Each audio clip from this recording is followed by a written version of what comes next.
There was a couple times we got pulled over by law enforcement. There was one time after that incident when we got pulled over and he had a ton of drugs under the hood of his car.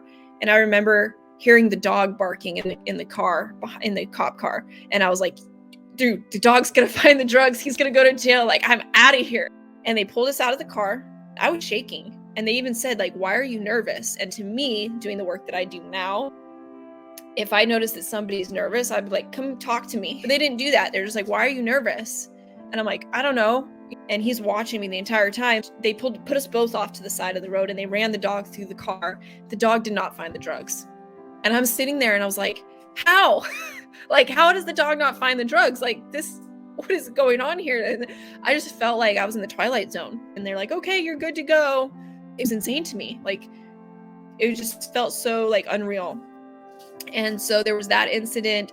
There was an incident where, because he was growing at the 99 plant limit, the county then passed a measure that you can only have 8 plants on an acre of property. So he didn't follow that rule. And then the rest of them he had hidden in a horse trailer out on the side of the road. And what I will say is I have nothing against people growing marijuana. But anyway, the task force for the county started coming through the neighborhood and we were getting word of it. And, people were starting to call each other. They're coming, they're taking everything. And so I'm thinking, again, here's another opportunity. If they come in this house, they're going to see he's got like tons of stolen firearms. He's got all this stuff he's not supposed to have. He's a felon.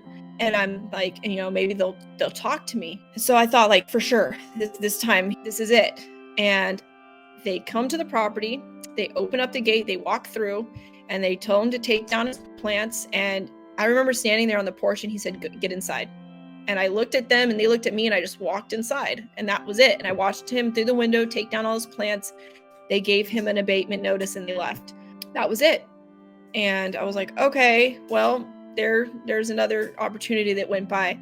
And to add insult to injury, he actually sued them and won because they came onto the property without a warrant. They didn't have a warrant and you're supposed to give you 10 days to get rid of your stuff.